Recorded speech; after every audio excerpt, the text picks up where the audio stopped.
What's going on, everyone? It's your boy Jobbers and Goons, and today this video is strictly a result of your guys' love and support.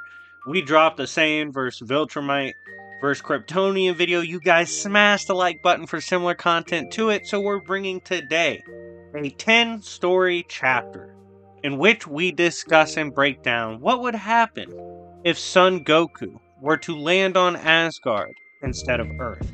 Before we get into this, if you love content like this and enjoy stories like these, smash the like button. I personally love doing stuff like this. I made a video similar to this in the past, but of course, we've stepped up the editing, we've stepped up the scripting, we've stepped up the research. This should be a lot more fun. I'm so excited to do this. Check out my Discord if you haven't joined already, and make sure to subscribe if you're not a part of Goon Nation yet. Without further ado, let's get into this 10-chapter story of what if Goku landed on Asgard. Now, chapter 1 of the story of Goku and Asgard would naturally begin with Son Goku landing on Asgard instead of Earth in Dragonball. Now, Asgard here, when he lands, he will land with the same head injury that he suffered before landing on Earth, which somewhat deteriorates his Saiyan sense of destruction, violence, domination. However, he is still very much prone to a propensity and martial arts skill, combat skill, and violence. He is very capable as a warrior. Also, it is important to note that in his verse, it is considered that Kid Goku, young Goku, has boundless potential.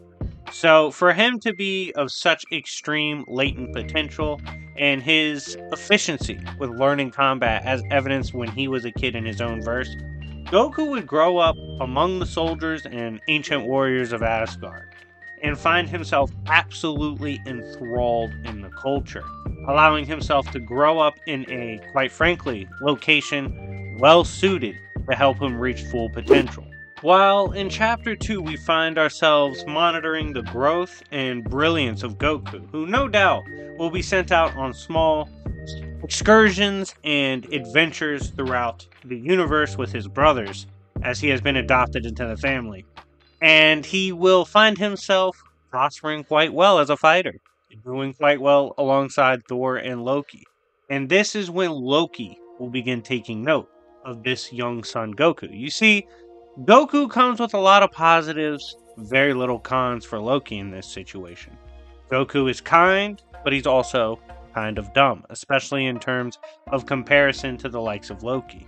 He is easy to be manipulated, especially as a youth, and Loki can find pretty reasonable ways to make situations look as if Goku would be doing the right thing, helping Loki. So, with the potential of Son Goku evident, and his prowess as a warrior obvious, this is when we would see Loki start to seep into an agenda surrounding this young Saiyan. This, Chapter 3, in the life of Goku on Asgard, would begin with Loki taking him under his arms and teaching him the ways of his potential. You see, Loki could easily cloud the judgment of his actions helping out with his little adopted brother, because there's one thing in common Loki has with Goku that he can use to earnestly hide his ulterior motives, and that is both he and Goku are adopted and are aliens to their own people, yet grow up under the banner of this strange kingdom. They can find comfort in that, and Loki can find a key weapon to manipulate with in that. On top of this, upon training, he can quickly help Goku unlock his potential, going Super Saiyan and even further with the help of Loki's magic and guidance. On top of this, the powerful magic of Asgard cannot be underestimated, with rune magic capable of giving characters sight and powers that goes beyond time, space, dimensions, and even imagination, narratives, and stories. Given Loki could easily access higher levels of rune magic, and how easy it is for him to control Goku, especially if he can trick him into an incantation as a safeguard, Goku would quickly become much more powerful under Loki's training, in addition to his other Asgardian warrior training, and Loki would soon be breeding a very powerful weapon. This next chapter would be highlighting the extreme growth as a character for Goku in this new setting. You see, he will have so much training at this point, so much time spent with the likes of Loki in private sessions that has unlocked his true potential, unlocked his Saiyan form. I don't think he would keep the tail. This wouldn't be seen as some great advantage for him. So Loki probably would help him get rid of that. But he would grow, have even stronger forms in training with Loki, forms we have not even seen before. And eventually his tales and deeds as a warrior would allow him to contend for his own weapon. Him and Thor would battle, and I do think at this stage in his process as a warrior on Asgard, Goku, with the help of Loki, his enchantments, all the magic and the forms he's learned, would be able to stand up and go toe-to-toe with Thor. Thor would retain Mjolnir, definitely don't see any changing of weapons, but similar to how Beta Ray Bill got his own weapon, I see Goku being granted a special weapon of his own as an Asgardian son and warrior. This would highlight ultimately how strong Goku has gotten as an Asgardian. This next chapter would be one of heartbreak and war, as Loki, seizing an opportunity to perhaps gain his own domain in a land of great prominence, begins an invasion on Earth. Thor would swiftly intervene, with the two brothers clashing, as well as the Avengers getting involved, as Loki has obviously enlisted the help of alien armies to help him get this job done. However, as the battle progresses, and Loki sees swiftly that these Avengers, as well as his brother Thor, have quite a bit of countermeasures to what he is bringing to the table, Loki decides to call in his secret weapon, his ultimate sleeper cell, and a very powerful ally. He summons the likes of Goku. This next chapter would begin with the fray becoming quite crazy as Goku joins it. You see, there's a couple of ways Loki can go about getting this job done. He can outright lie to Goku, tell Goku he was going on a mission in the interest of Asgard.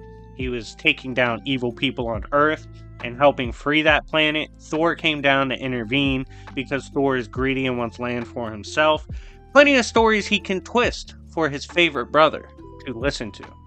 On top of this, at the worst, I definitely see Loki have an enchanted backup to make Goku do what he wants at that time. We would then see Goku joining the fray, quickly changing this battle to one with potential deadly consequences for the Earth side of the invasion. The invasion would soon be interrupted and ultimately brought to a halt by the eventual step-in of Odin. You see, Odin would not like seeing these odds, as Loki, Goku, and their invading forces could definitely force Thor and them into deadly consequences, to the point that Odin, indeed, for the best interest of both Midgard and Asgard and the realms in general, needs to step in. He quickly would, and any incantation or enchantment that is inflicting Goku to make him act out of ordinary or in the selfish, lawful order of Loki, this would be broken by Odin's magic, and the battle would be brought to an end. However, it's important to note that a conflict like this, power involved like this, would likely cause Odin to go into his famous all-sleep, as my boy Odin constantly requires naps whenever he makes a fucking move in the multiverse. So this would see him falling asleep. Goku and Loki, now cast out, would begin this chapter going across a search in Marvel's creation for assistants or allies that would help them the best. Loki would ultimately settle into a story weaved perfectly to convince Goku to stay on his side, as he explains Thor has forced his hand, forced a battle, in order to cause his father, his dear father, to fall asleep. And in doing so, Thor takes the throne unequivocally and has the chance to put down his father, thus making him the full-time ruler of Asgard. Loki would then take Goku to the Frost Giants in Malekith, where they would conspire and they would talk about the upcoming invasion they are planning. Malekith and the Frost Giants, seeing both Loki and Goku as formidable allies that could help them indeed get something like this done, and the fact that the All-Father is asleep, gives them heavy confidence to go ahead and go forth with their next sequence in the events. This next chapter would see the deadly beginning to the war for Asgard. Thor and the rest of his Asgardians would be forced to bring up arms against the invading forces of Malekith, his army, as well as Loki and Goku. However, the tides of this battle would soon become complicated. You see, there is without question that Malekith, his forces, Loki, and Goku are quite formidable. However, there is a key note to the battle that will make this very complicated. You see, there will be the attempted assassination not by Thor's side, but by the Frost Giant, Malekith, and Loki's side. Goku would not be going for this. This would snap him out of any belief in Loki's plan, as well as seeing the destruction of his home he grew up and loved. This would cause him to waver to the side and prevent the destruction of the home. He would, of course, side with Thor at that point. This would create a chaotic conclusion to the battle. This battle in this chapter would come to a conclusion, seeing the side of Thor and now Goku, as well as the rest of Asgard, succeed. Loki and Malekith, having been defeated fairly, would retreat, destined to come up with some different schemes in the future's time. Goku, having helped save Asgard and having taken up arms to save the All-Father from his destruction, has been reinstated as his son of Asgard, and his presence on Asgard is now more respected than ever. And this also allows for a next section or a part 2 to the story. If you want to see a part 2, you gotta make your voices heard with the comment section and the like button. We hit 400 likes, I'll for sure make it. But if you crack that even further, it helps my video grow in general and helps my channel grow. Thank you guys so much for your love and support. It's been your boy Jobbers and Goons, and I'll see y'all later. Peace.